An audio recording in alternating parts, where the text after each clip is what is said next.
Ladies and gentlemen, welcome back. It is Ball Don't Lie, episode 170, man.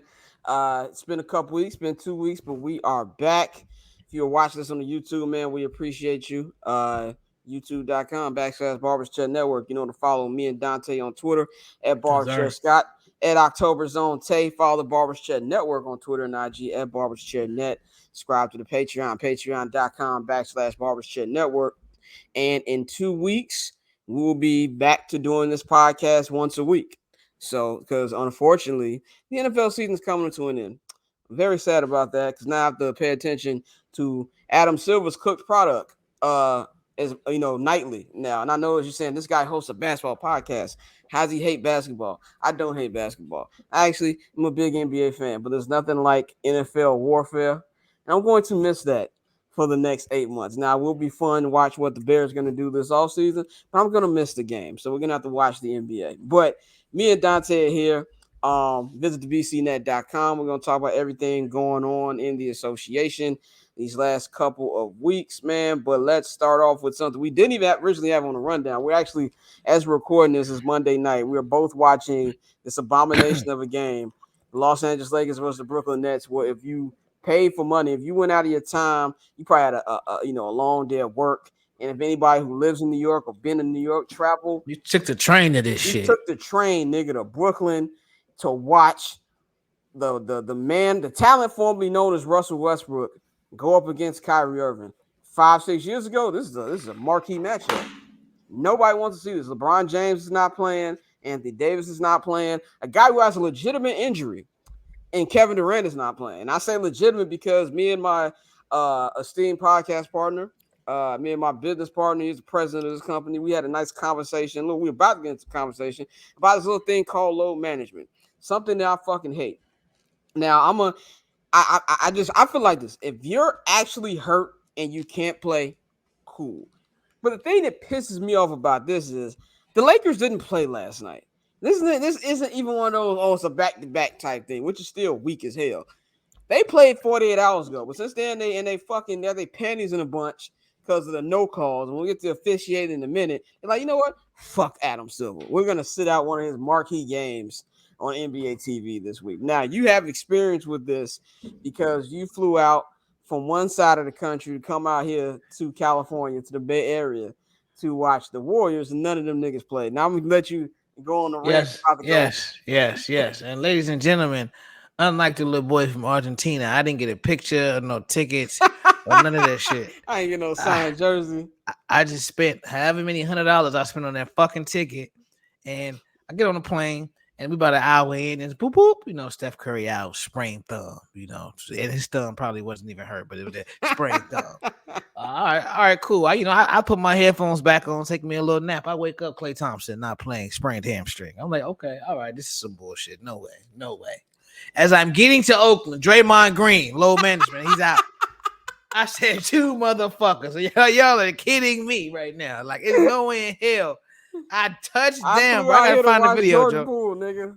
I came out, and this is pre-Jordan Poole. Oh, This is this KD. that's So even, I got to see KD, but it was like okay. it was KD, JaVale McGee, and the gang. Like that's who I saw when I went out there, G. And I got on this plane expecting to see the fully loaded Warriors. I think one of them was, I think Klay was the one who was like hurt. So like I didn't expect Klay to be there. So But this everybody was the else, 2018, 2019 season. yes, bro. I was Year? I was gross. I was hurt. Like I couldn't believe it. So no, I'm anti-load management 1,000%. But this all goes to the growth of the business of basketball, how these guys come into the league with so many miles on their body. They play so many AAU games, so many college games that, that wear and tear just finally starting to see. But like you said, a game like today, this was clearly the Lakers are like trying to punish the league. It's like, all right, y'all want to keep fucking us. Man.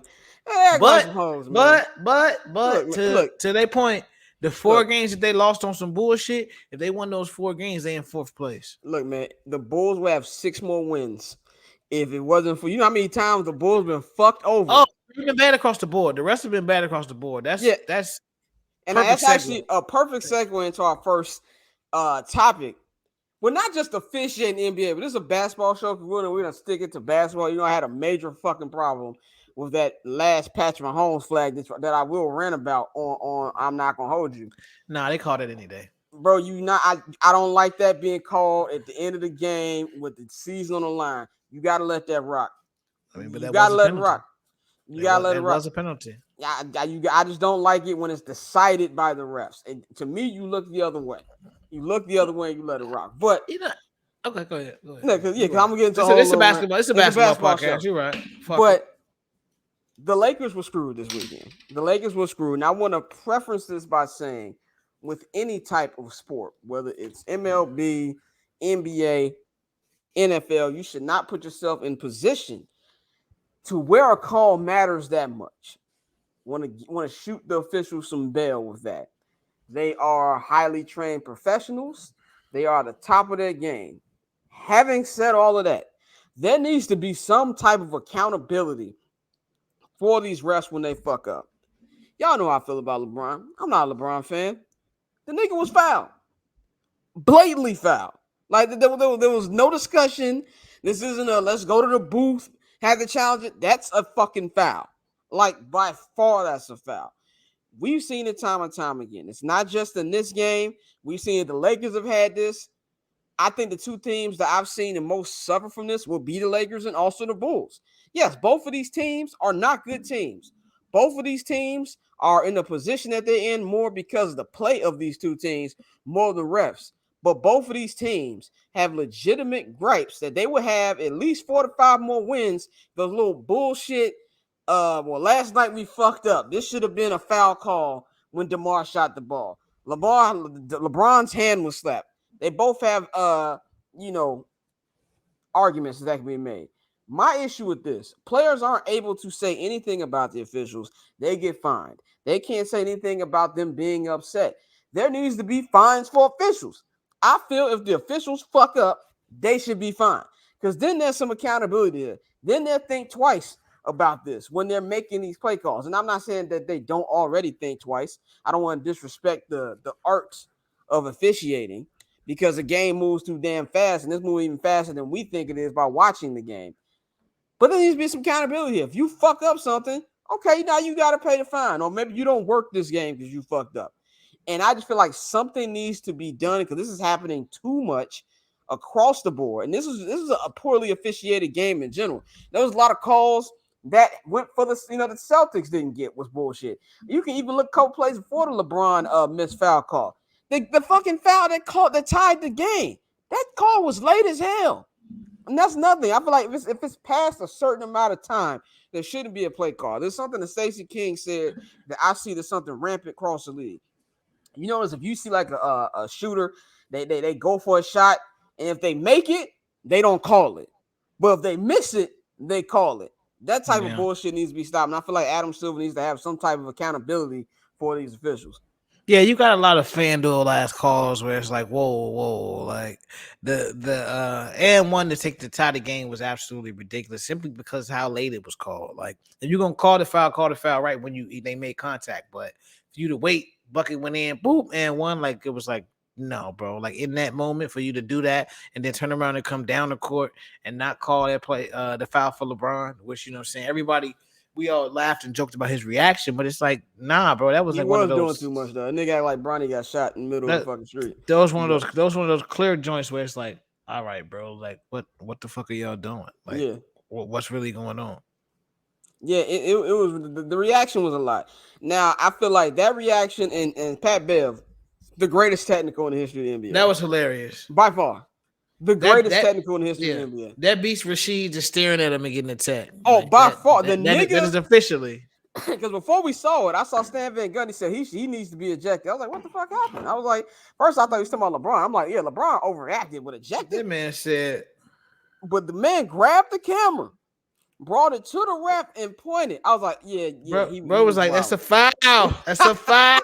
That shit was hilarious. It was ridiculous. And Pat Bev was like, you trying to fuck up my game. Because Pat Bev had that game won too with the dunk. Yeah, the putback dunk. That was the putback dunk. Well, I couldn't do nothing but laugh. And it was just, man, we see this too much, man. I just think for the fans, for the players, for the teams, there's so much. You just mentioned it. If they won these certain games, they'd probably be a game or two out of first place. Especially in the West, the teams are so close. A loss or two can have your ass at home. come Yeah. mid-April. Yeah. So there needs to be more accountability for that, man. I just feel like the NBA needs to do something between that, between the officials and between load management. I hope y'all ready for a long lockout because that shit is coming, especially with the load management. I forgot the stat. Somebody said on Lebatar. I think it was like teams have paid like $25 million this season alone to like a certain amount of players who have missed games. That shit's not gonna fly. There's gonna be something that's gonna come with, oh, we're paying you all this money, y'all gotta play.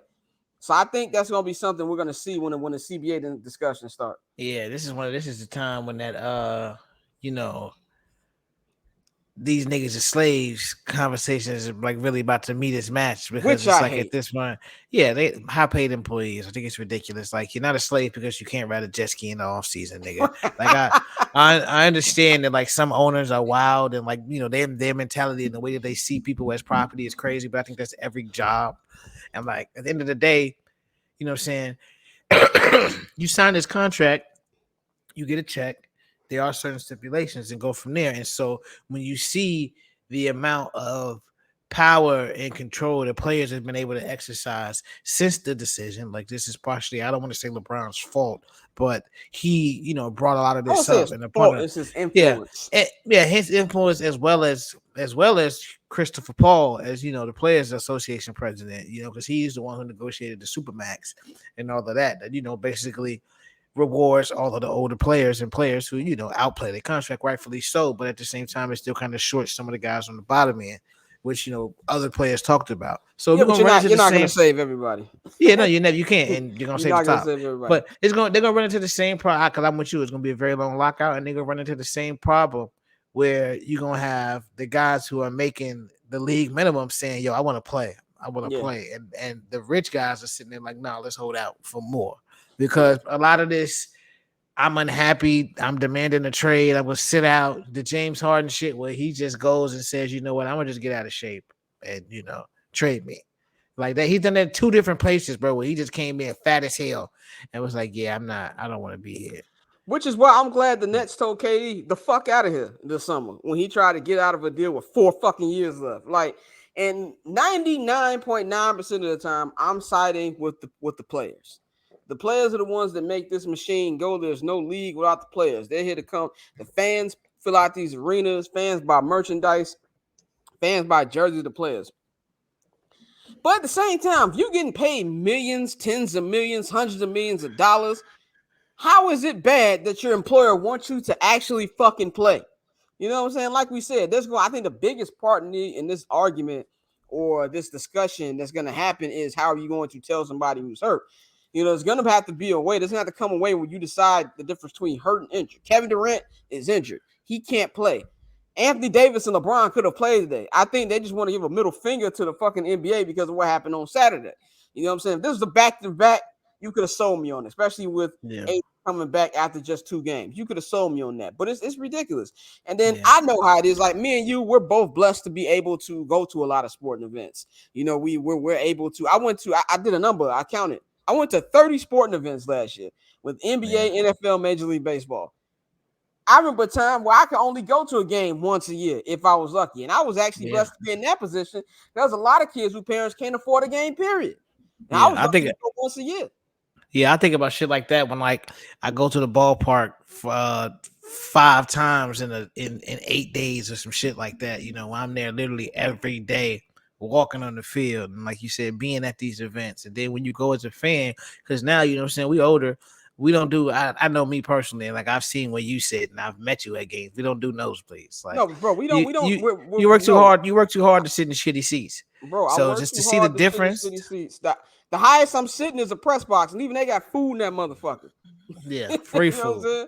Free food. Like it's just I'm very bougie with my seats with sporting events. Now I'm past the part of my life where I'm just happy to be there. No nigga, I need to be in nice shit. So like, but there's some kids out there, their parents don't have the money, they're only able to see, and maybe let's just put yourself in the parent's position. Imagine you're a parent, you got a job, like most Americans, doesn't make that much money. And you're like, okay, man, I got tickets. I'm gonna use tonight's example. I'm getting off work early. I'm gonna take my kid to go see LeBron versus Kyrie. And most fans aren't junkies like us.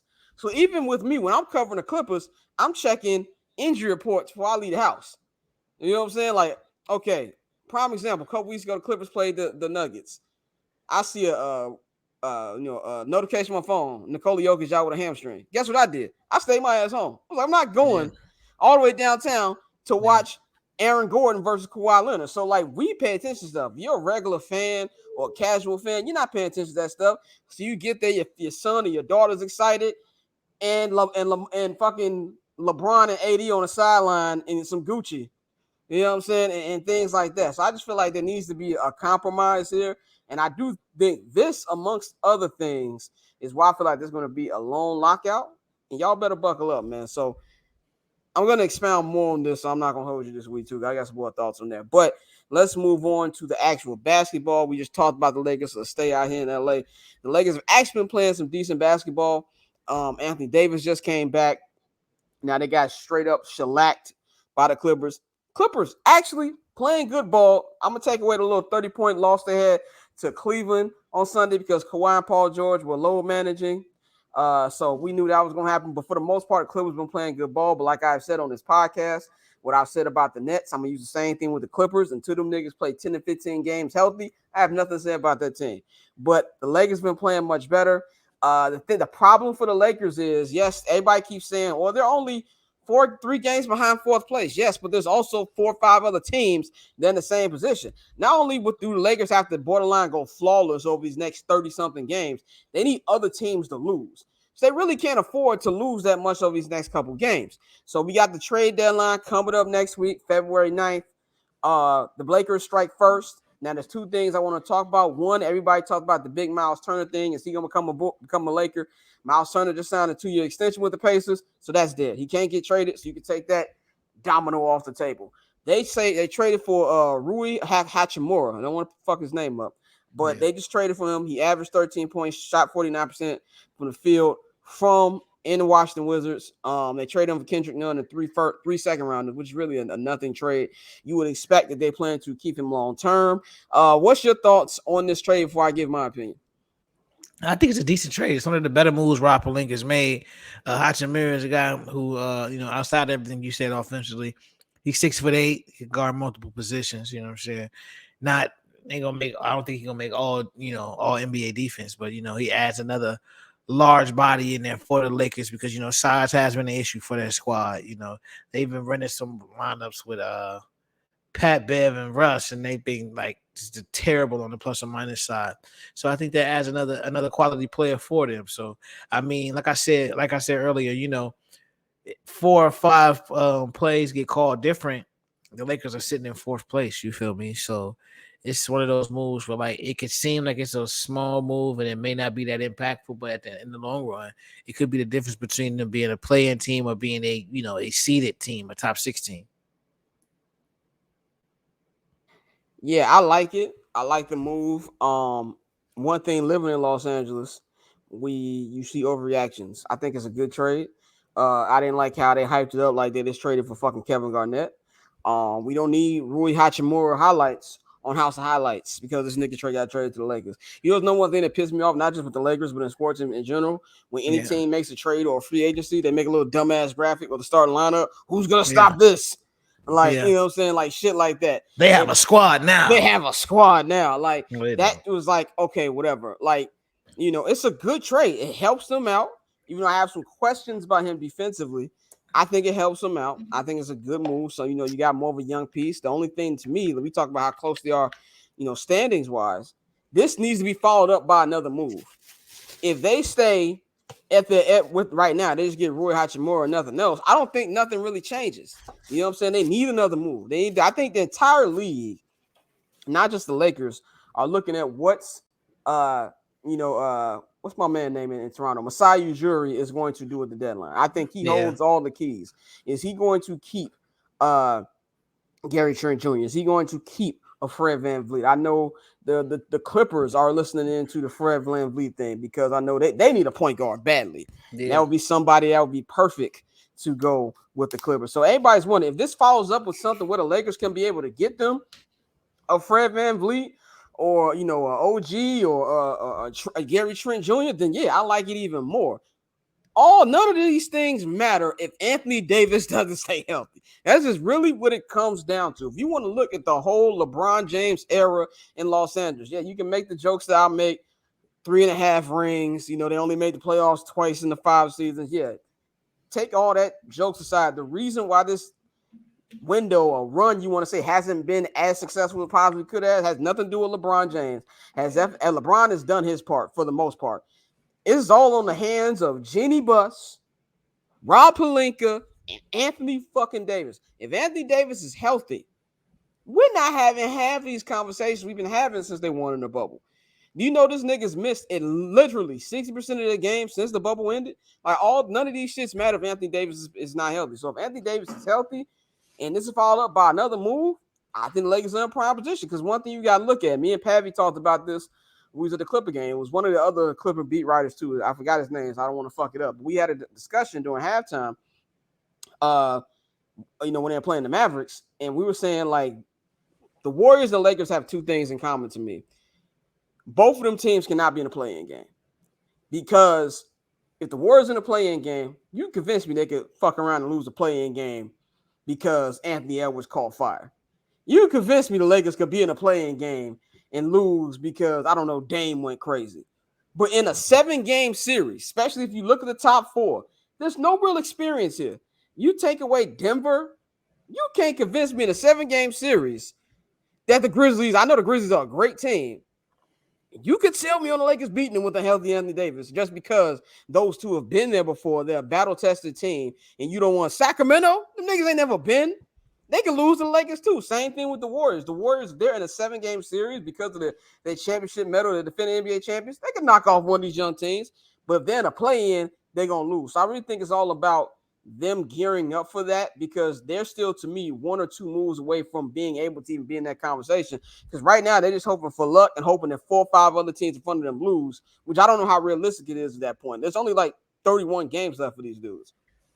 Yeah, yes, it's gonna be tough. It's gonna be a tough road, and you finally start to figure things out, and feel like you're going strong.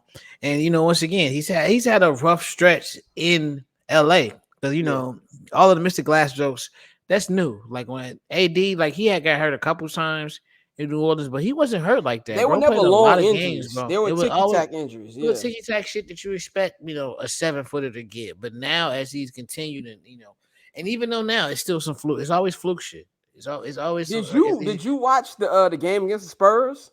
Did you hear the collective breath? It's like somebody just took the air out of Staples Center every time this nigga hit the ground. Like there was one play, he landed on his knee, and even the Laker announced like, "Oh no, not again!" Like it's to that point with Anthony Davis, where it's not even funny no more.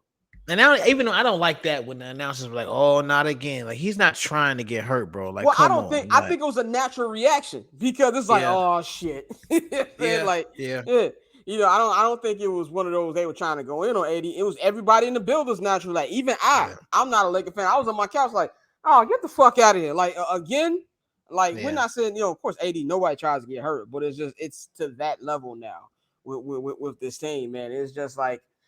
I don't know. The Lakers just have a lot of question marks. And the fact we even give Rob Pelinka, look at Rob Pelinka doing his job. Like, that's how low the bar is. Moves and shit. Look at him being smart for once. Like, that's where it's at with the Lakers. Not me. Yeah, that's where it's at, man. But let's go to the East, man. A team who's actually playing well right now, man. The Philadelphia 76ers. Now, you have their streak, how many games they've won. 7 in a row, 9 out of their last 10.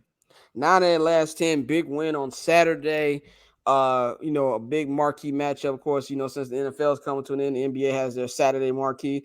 They kicked off the marquee schedule with a triple header on Saturday. And the first game was Sixers, Nuggets, Embiid versus Jokic. And Embiid went out there. Probably he took it personal, man, because, Jokic had a nice pedestrian game. But Embiid went out there 47 points. 18 rebounds, big comeback win, and he hit him with a little bink for the game, still a 3-pointer over Jokic. They're playing well right now. Do you have any faith on what the Philadelphia 76ers are doing? I mean, it's the same thing we say every year. They stay healthy, yeah. But Do I expect him to stay healthy? I'm not sure. Do I expect James Harden to show up in a closeout game? I don't know. He still be out there tweaking sometimes. But like you said, they've been playing really, really good basketball. But at the end of the day, if Embiid can't last the entire season, and we always talk about load management, but we don't the usage rate. Like Embiid gets a lot of touches. He has the ball in his hands a lot, even with Harden on the court. So I think it's one of those things where, if Doc can properly, balance this and get them healthy into the playoffs, and even though like you need some luck to come in at some point, but I think they have to stay healthy. If they stay healthy, then yeah, I think they can definitely be a threat to Boston, to come out of the East. But I can't. If I got to pick between Philly and the field, I'm gonna pick the field every time. Like, I'm sorry. Yeah, I think for regular season wise, it's good. I think if they can get the first seed, that helps them a lot. Because people got to come to Philly, all that good shit. Yeah, we all know injuries are part.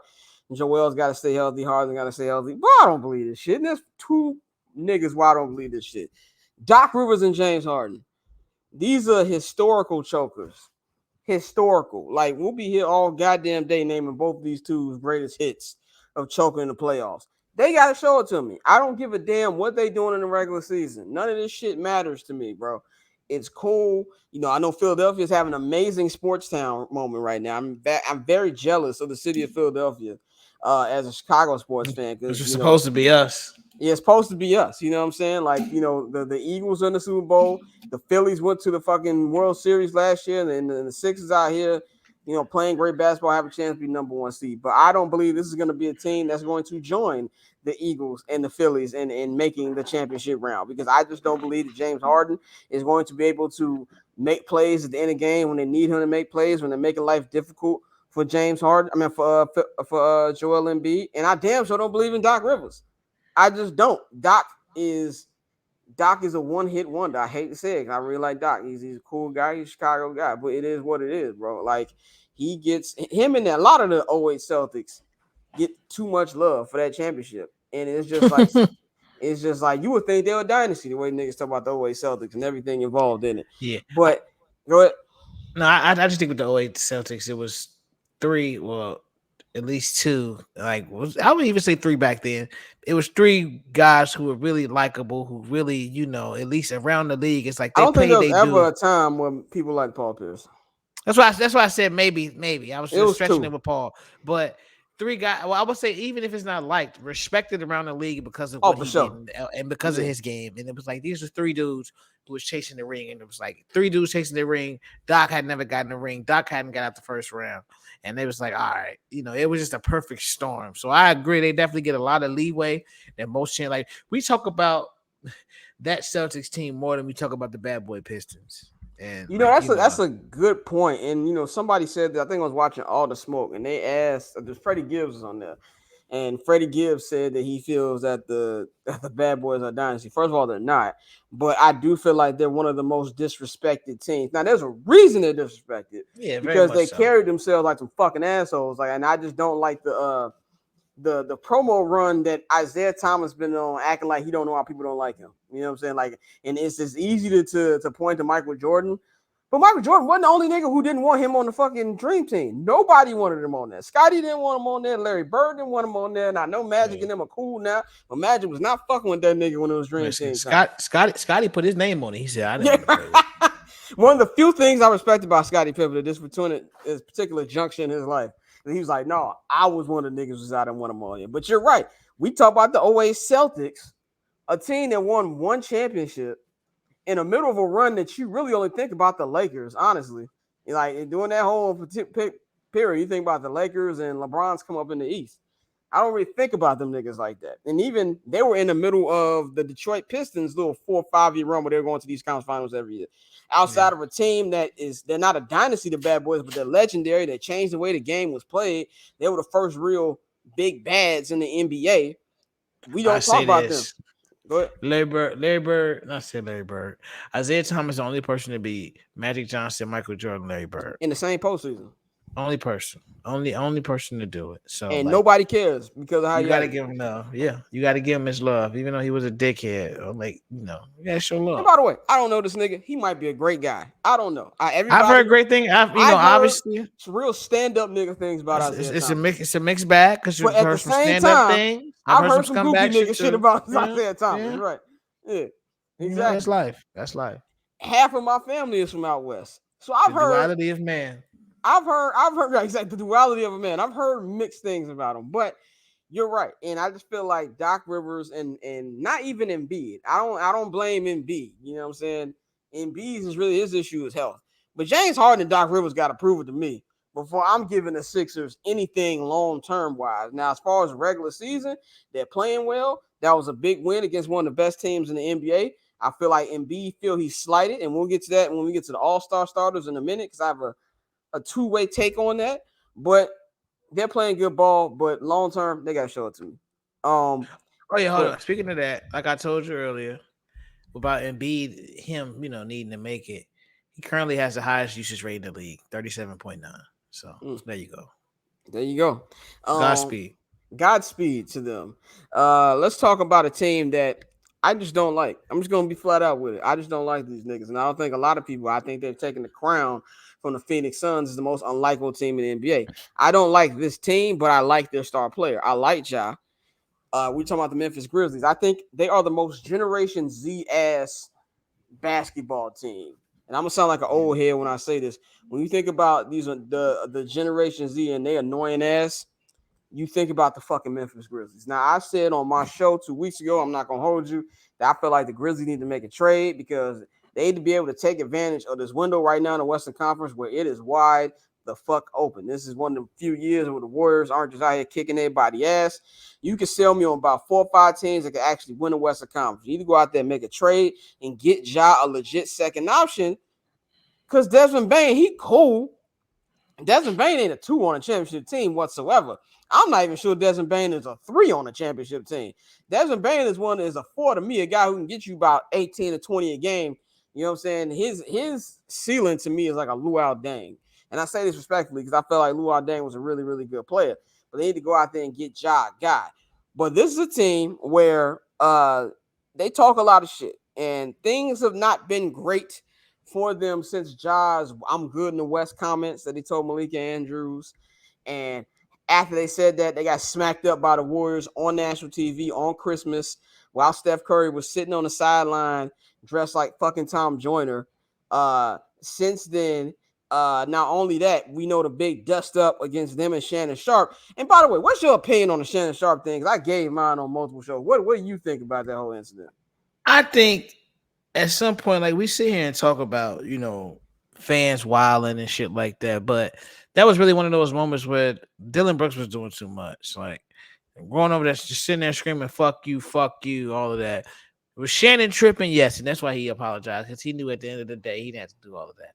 But it goes to a point where I'm like, it's like, bro, that was ridiculous, and it goes into what this topic is. It's like about the Memphis Grizzlies doing too much, and I'm like, I'm with you. I like Ja a lot, I really do, but all the hood shit gets excessive. Like that's you are who you are, and don't get me wrong. If somebody that's just who you are, cool. But it's like, bro, you're a professional athlete now. Like at this point, you can lay that down. Enough.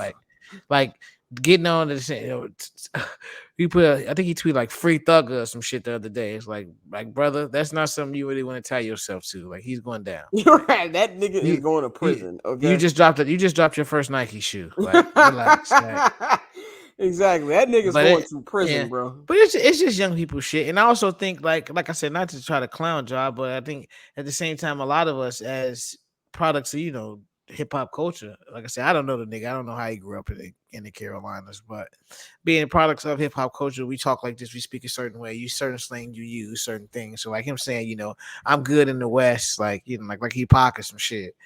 It's funny, but at the end of the day, they need to start hooping and like But it's that's just my one. problem with it. And Yeah. my problem isn't the shit talking. It's what the fuck have you done? Like, you know what I'm saying? What the fuck have you done? Not only do you have the whole situation with Shannon, you lost that goddamn game in hilarious fashion and then followed up with like a 5-6 game losing streak against all Western Conference opponents, by the way. It's like every last one of them was like, oh no, you're Facts. not good in the West. You're not at all good in the West. They lost the game where Jordan Poole gave it to these niggas. He just like, here, take this game. This is a game where Steph Curry got ejected because he was mad at his teammate for taking a dickhead shot. That shit was hilarious to me. Now, I know that's an immediate ejection because he threw a mouthpiece. Steph did that before, of course, we know in the 2016 final. But the fact that he wasn't throwing it at the ref, he was mad at his own fucking teammate. All this shit happens, and you let this nigga win the game. Like, it's just things like that with basketball wise. If you're gonna talk shit, you gotta back it up. Like we saw this past weekend, the Bengals talked all that shit, Burrowhead and all this other shit. They looking stupid right now. I have nothing wrong with talking shit. I talk a lot of shit, but back it up, bro. And they have done nothing. You would think this team made a conference final last year. Like, I would expect this from the Mavericks. You know what I'm saying? The Mavericks went to the conference finals. They got maybe, a top 3 player in the league right now. The Grizzlies ain't done nothing to be popping off the way they popping off. And it's to the point where I don't even think the rest of the West gets mad. They just laugh at them niggas. Like, that's why I think it's at right now. Like, oh, you niggas is cute. And now that you got showed up, whether we could talk about whether it's professional or not by Shannon, y'all know how I feel about that if you listen to my show. But y'all went out like some bitches. Y'all got holed by a 58-year-old. And then you lost the game and it continued to lose for a fucking week. And that just looks bad to me. And I feel like right now they're free falling and they need to switch the narrative. And I'm not saying you got to change your style up. You are who you are. They're a young team, there is. But as far as winning games, they need to get some more because this shit ain't gonna work. You know who the Grizzlies are? Who? They're the Indiana Pacers. They're the Paul George of the Indiana Pacers. It's like the media. One. The media always picks a young team and says this is the next one. They're up next, and they may win up shit. The Bulls are one of these teams. You get a number 1 seed or 2 seed or whatever. Bulls you make you a little run. Yeah, I mean, of course. So, like, we want to wish them full health and all of that. But until they actually, but even the Bulls made a conference final. The Pacers made a conference. Pacers made 2 conference finals. Yeah. So like this, like I said, this is one of those. In that mode of this is a young team and the media is behind them and they're smelling themselves. But the rest of the league, I mean, I don't think people fear the Memphis Grizzlies. No, they don't. And you know what makes me mad about last year's playoff series? Everybody says, well, Ja got hurt. Hope y'all remember, in that game, when Ja got hurt, they were getting their asses beat by like 30. They were getting the brakes beat off them niggas with Ja playing. Ran out the gym. I don't want to hit none of that shit. So it's like, I really do. I'm with you, the league looking like, oh, that's cute. But it's like, they got to do something, bro. Because it's just like, you bring up the plays that somebody else said that they're the Gen Z Lob City, and I died fucking laughing. Like, that might be one, too. That was a really good team that didn't win shit. Like, the Gen Z Lob City. Like, I really like Lob City. In retrospect, think you have a championship team with DeAndre Jordan as your third option is nuts when you think about it. But he fell off a cliff, boy. Like, yes, he fell off a fucking cliff, man. But hey, man, the Grizzlies need to make a move. I think this trade deadline is going to be exciting because I think we're going to see a lot of unpredictable trades. I think there's going to be a lot of teams that's going to be like, okay, do we care about making a play in? We're going to pack this shit up and go full tank for Wembanyama. That's why I think this conversation is going to go over the next week, man. So that's just how I feel about the Grizzlies, man. But let's talk about All-Star. All-Star game is like 3 weeks away. It's the week after the Super Bowl. All-Star starters were announced last week. Now, you have it in front of you. Correct me if I'm wrong. The captains in the West is LeBron. In the East is Giannis. In the West is Steph, Luka, Ja, and who's the other one? It's not Ja. Not Ja. It's Luka. It's Steph, Luka, Joker, and Zion. Zion, go ahead with LeBron. And who's on the East? In the East pool, my bad. In the East pool is KD, Kyrie, Donovan Mitchell, and Jason Tatum. Okay. And the big conversation here was Embiid being left out. Now, we are in a league right now where they're just voting front court and back court, which I don't like. And, Shaq had a massive problem with this on Inside the NBA because we all know Shaq is the ambassador for all big men, niggas who didn't watch Shaq, not us because we grew up on Shaq. When he tells y'all he averaged 28 and 15, don't listen to this nigga because he's lying. I don't ever remember a time in my life where this nigga averaged 15 rebounds. But I digress. He is the president of the big men. He says he feels like the NBA is trying to phase out the big men with the way they're voting. And I kind of do agree with that because Embiid should be starting. Now, I don't think it's something that we need to make that big of a deal of. It's the fucking all-star game. It's the exhibition game where players don't even really give a fuck to the last 2 minutes of it. So I don't think it's that big of a deal. I don't even like when people argue about, well, so-and-so should just take fan vote away. Oh, they shouldn't. It's a game for the fans. Like, that's what it's for. But what do you think about the way they voted? And do you think, like, maybe that he was robbed? I mean, yeah, he was definitely robbed. You're talking about one of the top 5 players in the league right now. He should be starting in the All-Star game. I understand it's a fan game, and a lot of that is weighed heavily into what happens. But at the end of the day, that's somebody who, without a doubt, should be starting in the All-Star game. So I think he definitely has a legitimate gripe. And normally that's not the case with All-Star selections. But no, Embiid, he should be starting. Definitely, I definitely agree with that. On the West side, no problems. Not seeing some other Josh be starting with Steph Curry. No, it's just no. I'm just not even. I'm not going to entertain that one.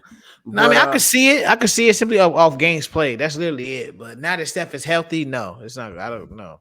Goes back to the fans. Little kid, like Steph is like Jesus to little kids. Like they want to see that nigga. And even with Luka, like I got my first ever Luka Magic experience a couple weeks ago when I saw him play the Clippers, and I've seen. In the year that I've covered the Clippers, only 2 people where there are kids literally waiting by the entrance to the court for this particular player to come out for pregame warm-ups. It's LeBron James and Stephen Curry. When I tell you, I saw more kids for Luka than I've seen for both of them, blew my mind. Like, this nigga Luka is a star, and they want to see him too, so I have no problem really with these votes. Now, this week, the All-Star reserves will be named. I don't know if you know how many reserves make each team. That I'm not sure. Let me see if they got it on here. But So I just want to name some names of people who we think should be reserves in the West and the East.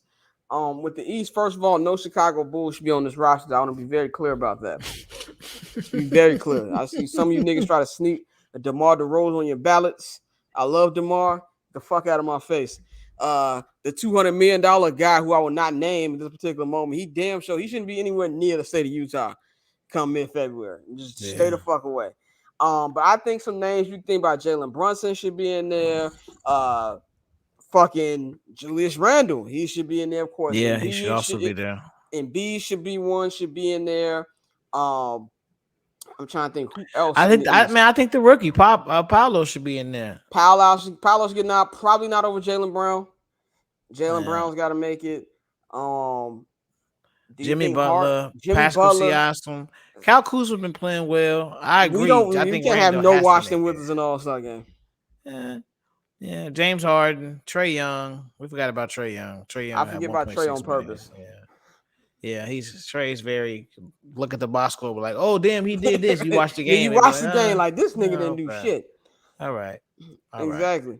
Yeah, but no, it's a lot of good players. Laurie Marketing ain't gonna make his first All-Star game. Yep, Laurie's gonna make his first. Yeah. So I'm really excited. Shai gonna make his first. Shai Gilgeous-Alexander. Shai.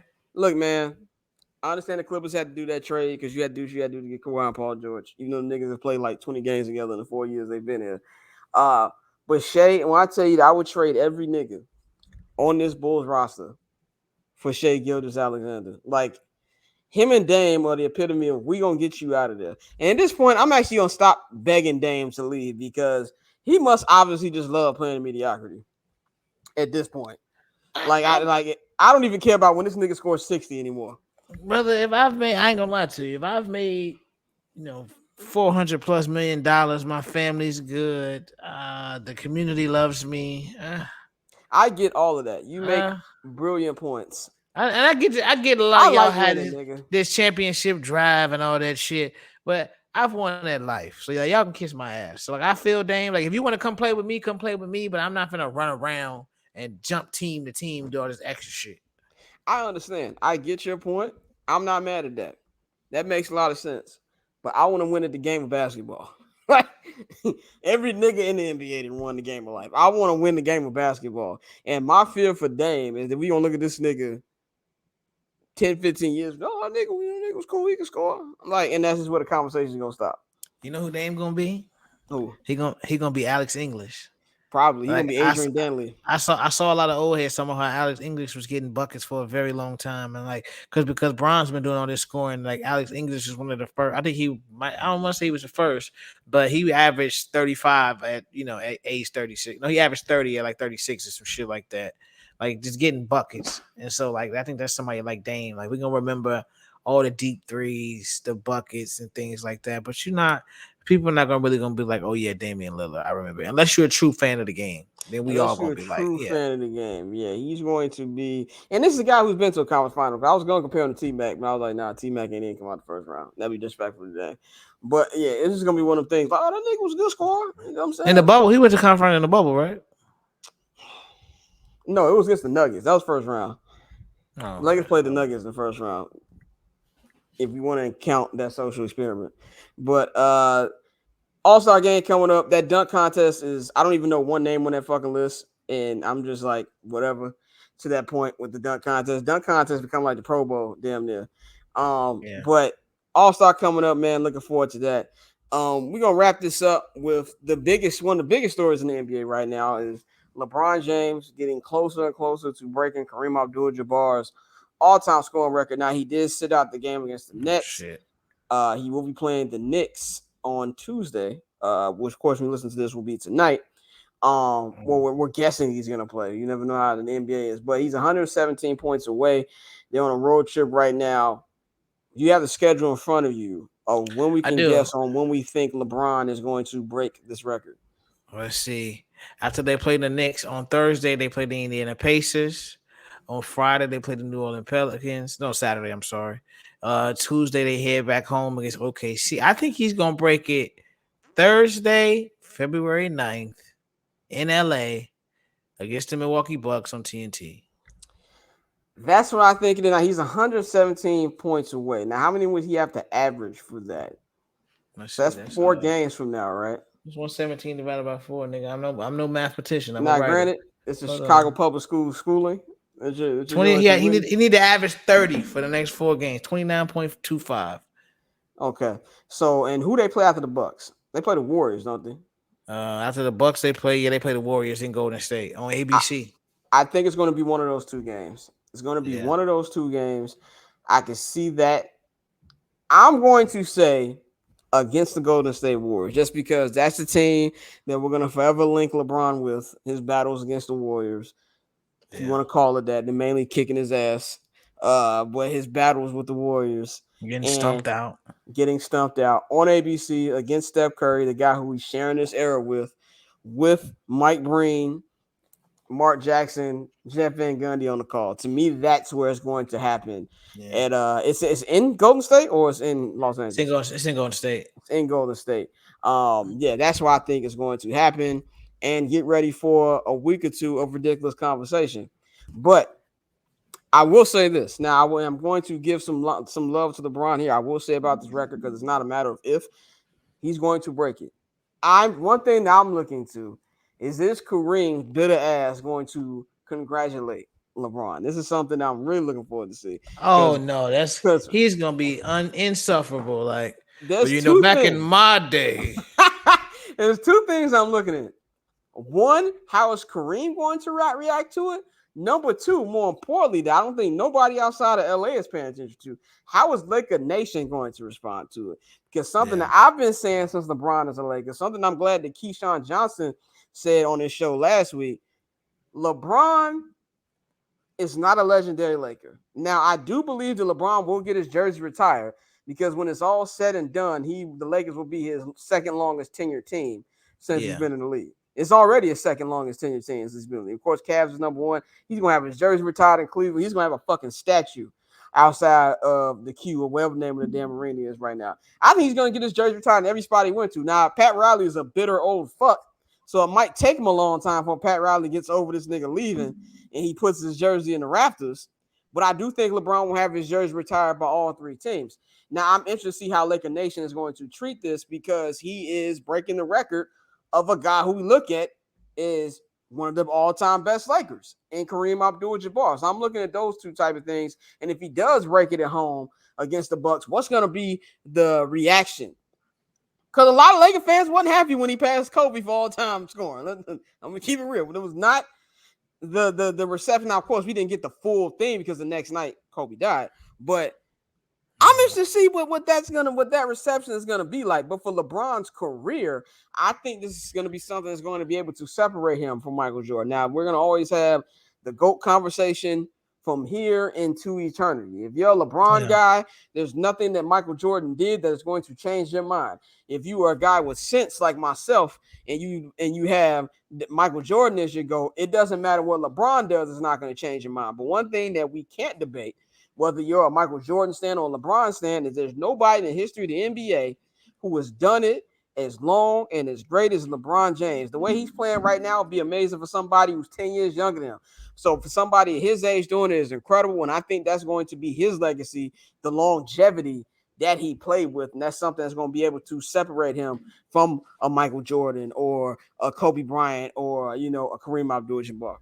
Yeah, statistically, he's gonna be the GOAT. Like, and as no matter what people feel and how much they don't like it, the game is leaning towards statistics, and so you're gonna have people who are the historians of the game.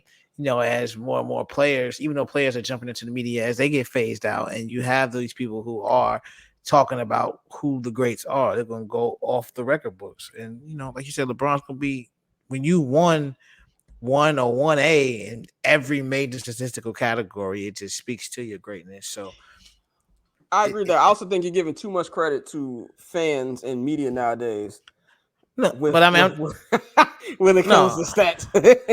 no. I'm just saying more so media and people who vote for awards and shit like that.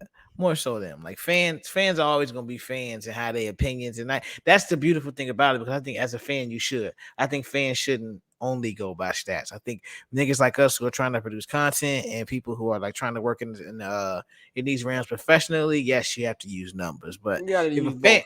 if a fan come to me and just tell me, well, this is my guy, I like him. All right, I rock with it. Go ahead, go crazy. Like, Well, yeah, I'm gonna do tell do them your thing. you're I might wrong. think you're fucking. Yeah, I might think you're I might think crazy, you're out of your but fucking mind, but I mean that's your have your right as a opinion. fan. That's your Yeah. right as a fan.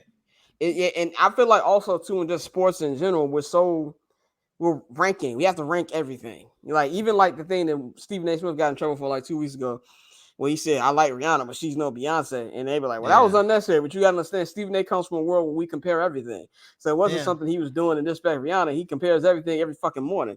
So we even look some of the NFL. I saw somebody say, "Well, if Patrick Mahomes wins next Sunday, is he the second greatest quarterback after Brady?" I'm like, you can't skip steps. I love Pat. You can't put him over Peyton Manning yet. You can't put him over these other guys. Now, if you talking about talent, different discussion.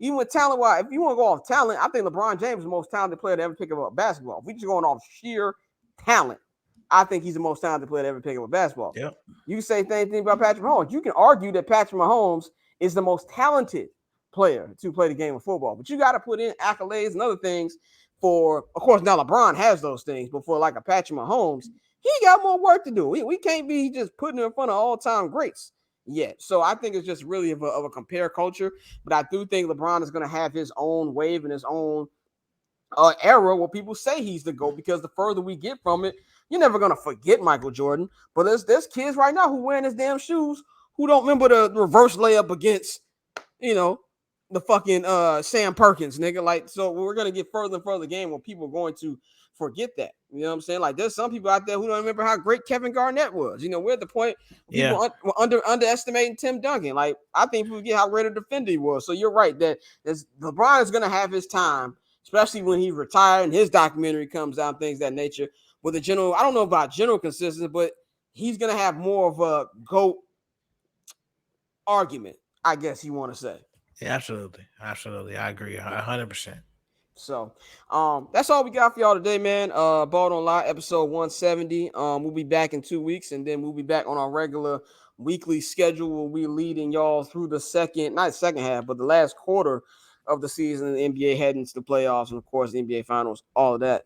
So Y'all don't follow us on Twitter and Instagram, man, at Barberchair Scott, at October Zone Tay. Follow the Barberchair Network at Barberchair Net on Twitter and IG. Visit the website, thebcnet.com, man. Subscribe to the Patreon, patreon.com/Barberchair Network, man. We out. We gonna holler at y'all in 2 weeks.